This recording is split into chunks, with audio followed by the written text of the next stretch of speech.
8 भारतीयों की मौत की सजा के फैसले पर कानूनी पहलुओं की तलाश हो रही है। वहीं इस बीच इन 8 भारतीयों की गिरफ्तारी से कुछ दिन पहले की 2 तस्वीरें जी मीडिया के हाथ लगी है।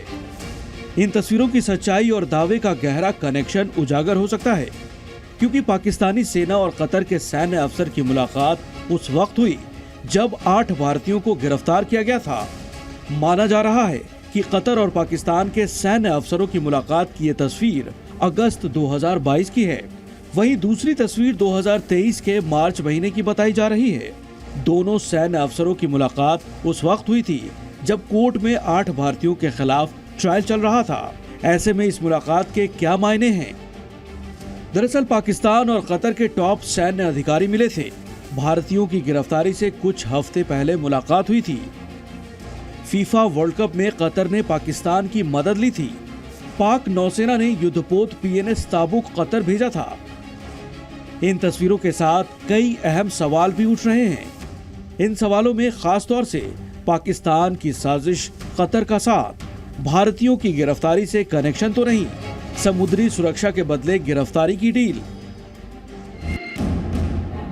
इस घटना में पाकिस्तान का सीधे तौर पर हाथ होने को लेकर कोई ना तो तथ्य है और न दावा, लेकिन ये सवाल इसलिए लाजमी है क्योंकि जी न्यूज कतर में 8 भारतीयों को मौत की सजा सुनाए जाने पर लगातार बड़ी पड़ताल कर रहा है।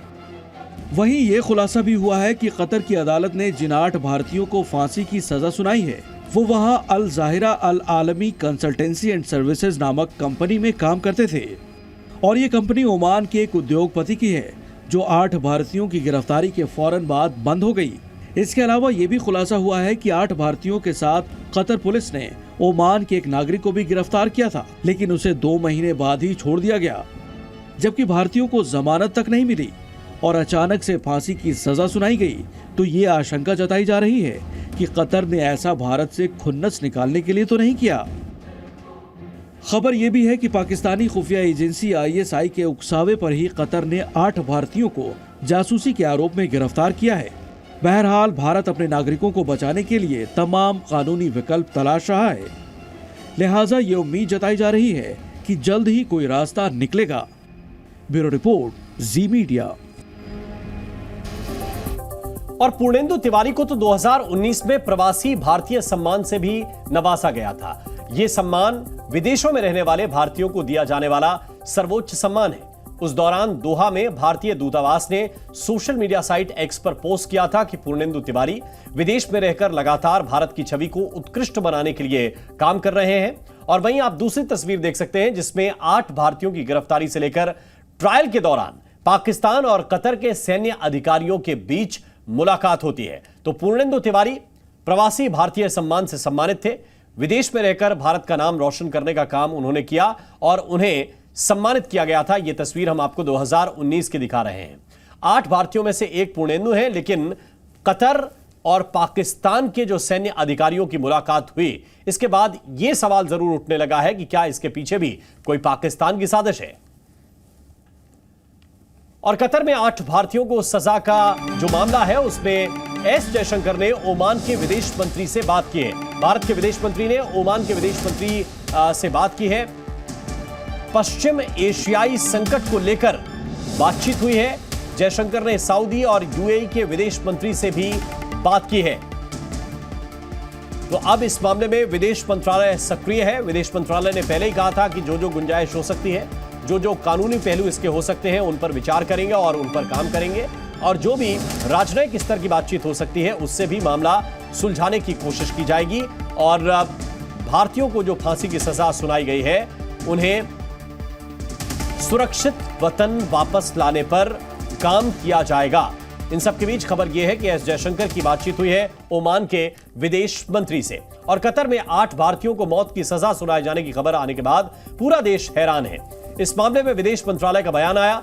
भारत सरकार का कहना है कि कतर से इस मामले में हम बात करेंगे। 8 भारतीयों को फांसी की सजा मिली। 2022 से ये कतर की जेल में बंद हैं और अब इन्हें लगभग 4 हियरिंग के बाद फांसी की सजा सुनाई गई है। तो अब कतर से भारतीयों की वापसी कब होगी, ये एक बड़ा सवाल है और इसको लेकर प्रयास विदेश मंत्रालय के द्वारा किए जा रहे हैं। इसमें खास बात यह है कि सजा तो सुना दी गई है, लेकिन आरोपों को अब तक सार्वजनिक नहीं किया गया है। इनके ऊपर कौन से एक्ट लगाए गए हैं, कौन से इनके ऊपर आरोप हैं, इन्होंने क्या किया है, यह स्पष्ट रूप से नहीं बताया गया। विदेश मंत्रालय ने इस पर पहले ऐतराज जताया था और आगे भी विदेश मंत्रालय इस पर अब काम कर रहा है। तो कतर की एक अदालत ने 8 भारतीयों को मौत की सजा सुना दी। इस फैसले पर भारत ने तीखी प्रतिक्रिया दी। खास बात यह है कि कतर ने इन भारतीयों पर लगे आरोपों को सार्वजनिक नहीं किया है।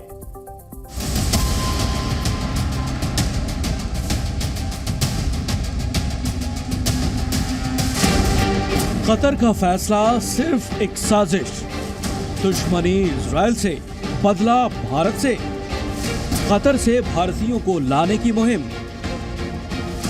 8 भारतीय नागरिकों को कतर की अदालत द्वारा मौत की सजा सुनाए जाने पर पूरा देश हैरान है। इस मामले पर भारतीय विदेश मंत्रालय ने बयान जारी कर कहा है कि हम मौत की सजा सुनाए जाने के फैसले से बेहद स्तब्ध हैं और फैसले की विस्तृत जानकारी की प्रतीक्षा कर रहे हैं। हम परिवार के सदस्यों और कानूनी दलों के संपर्क में हैं।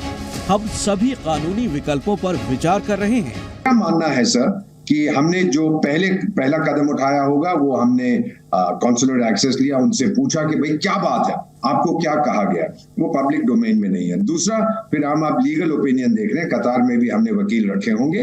और तीसरा, फिर आपके विदेश मंत्री जिनकी बहुत अच्छी छवि है वो बात करेंगे अपने कतारी काउंटरपार्ट से। और अगर आवश्यकता पड़ी तो प्राइम मिनिस्टर जिनको कतार ने सम्मानित किया था, हो सकता है वो भी बात करें। अब यहाँ पर आपकी पॉलिटिकल ऑपोजिशन भारत को करना चाहिए, और टाइगर लोग, आप लोग विदेश नीति के बारे में जानते हैं लेकिन जानना नहीं चाहते। भारत को क्या करना चाहिए, फौज भेज दूं वहां पर? ये चीजें कहने, दिल बहलाने के लिए गालिब ख्याल अच्छा है। लेकिन यहाँ सवाल ये उठ रहा है कि सजा का ऐलान तो कर दिया गया, पर आरोपों को सार्वजनिक क्यों नहीं किया गया? क्योंकि अगर मामला मौत की सजा देने जितना गंभीर है तो कतर सरकार और कोर्ट इस मामले में स्थिति स्पष्ट क्यों नहीं कर रहा है? मीडिया रिपोर्ट्स के मुताबिक भारतीयों पर तथाकथित जासूसी के आरोप हैं। हालांकि कतर सरकार की ओर से भारतीयों पर लगाए गए आरोपों को लेकर कुछ खास जानकारी नहीं दी गई है।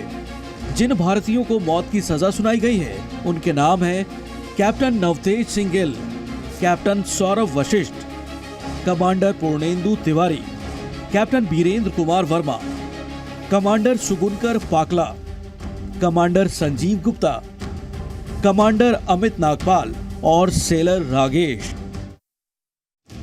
आपको बता दें कि ये भारतीय अगस्त 2022 से कतर की जेल में बंद हैं। कतर ने अब तक आरोपों को सार्वजनिक नहीं किया है। ये सभी भारतीय कतर की अल दाहरा कंपनी में काम करते थे। वहीं सवाल ये भी है कि भारतीयों को पकड़ने के बाद ऐसा क्या हुआ कि उन्हें एक बार भी बेल तक नहीं दी। सभी नागरिकों को परिवारों से मिलने की इजाजत भी नहीं दी गई। भारत सरकार के अधिकारियों को भी काउंसलर संपर्क कई बार मांगने पर मिला। कंपनी में कार्यरत ओमानी नागरिक को गिरफ्तार क्यों नहीं किया गया?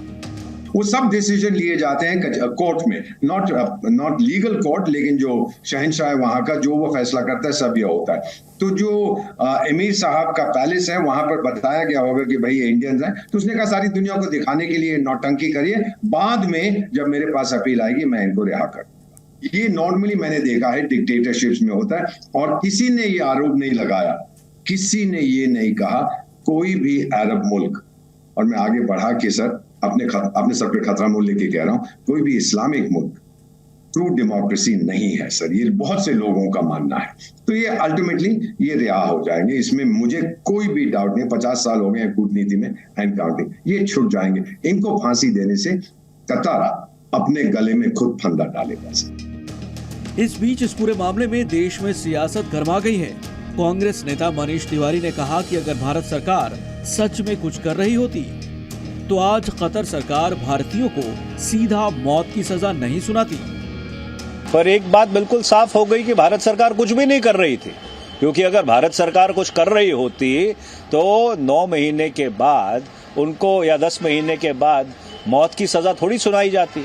आज तक ना इस मुल्क को मालूम है, ना उनके परिवारों को मालूम है, ना इस देश को मालूम है कि उनके खिलाफ मुकदमा क्या है, उनके ऊपर आरोप क्या है, किस तरह का की ये कानून व्यवस्था है और किस तरह की ये भारत सरकार है, कि अपने 8 सेवानिवृत्त उच्च अधिकारियों को इस तरह मौत की सजा सुनाने दे। फिलहाल कतर की अदालत के फैसले पर सरकार कानूनी सलाह ले रही है, लेकिन ऐसा क्या है जिस पर कतर मौत की सजा तो दे सकता है मगर सच नहीं बता सकता।